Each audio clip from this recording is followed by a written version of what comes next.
ترجمہ و تذکیر سورۃ الحجرات آیات 2 تا 5۔ ترجمہ البیان جاوید احمد غامدی، تفسیر تذکیر القرآن وحید الدین خان۔ اعوذ باللہ من الشیطان الرجیم، بسم اللہ الرحمن الرحیم۔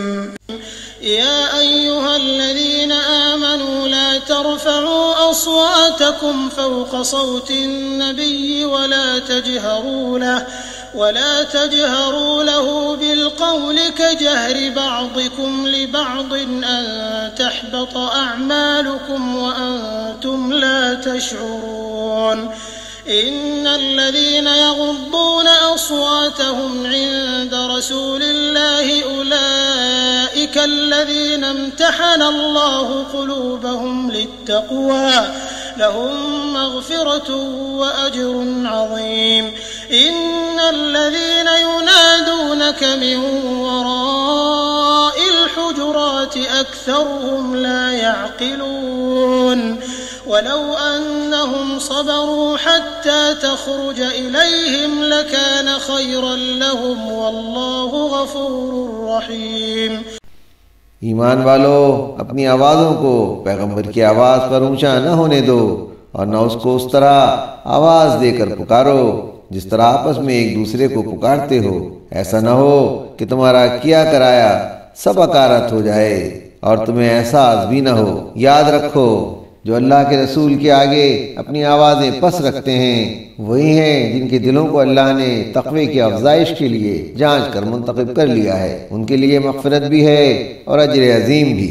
اس میں کچھ شک نہیں ہے پیغمبر، جو لوگ تم کو حجروں کے باہر سے پکارتے ہیں ان میں سے اکثر سمجھ نہیں رکھتے۔ اگر یہ لوگ صبر کے ساتھ انتظار کر لیتے کہ تم خود ان کے پاس نکل کے آ جاتے تو یہ ان کے حق میں بہت بہتر ہوتا۔ بہرحال درگزر کرو، اللہ بخشنے والا ہے، اس کی شفقت ابدی ہے۔ ترجمہ البیان جاوید احمد غامدی۔ تفسیر۔ اطراف مدینہ کے بدوی قبائل شعوری اعتبار سے زیادہ پختہ نہ تھے۔ ان کے سرداروں کا یہ حال تھا کہ وہ رسول اللہ صلی اللہ علیہ وسلم کی مجلس میں آتے تو آپ کو مخاطب کرتے ہوئے یا رسول اللہ کہنے کے بجائے یا محمد کہتے۔ ان کی گفتگو متواضعانہ نہ ہوتی بلکہ متکبرانہ ہوتی۔ اس سے انہیں منع کیا گیا۔ رسول دنیا میں خدا کا نمائندہ ہوتا ہے، اس کے سامنے اس طرح کی ناشائستگی خدا کے سامنے ناشائستگی ہے جو کہ آدمی کو بالکل بے قیمت بنا دینے والی ہے۔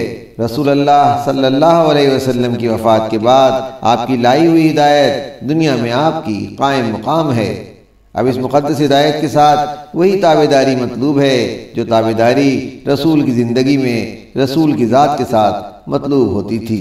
اللہ کا ڈر آدمی کو سنجیدہ بناتا ہے۔ کسی کے دل میں اگر واقعتاً اللہ کا ڈر پیدا ہو جائے تو خود اپنے مزاج کے تحت وہ باتیں جان لے گا جس کو دوسرے لوگ بتانے کے بعد بھی نہیں جانتے۔ تفسیر تذکیر القرآن وحید الدین خان، آواز سراج الدین۔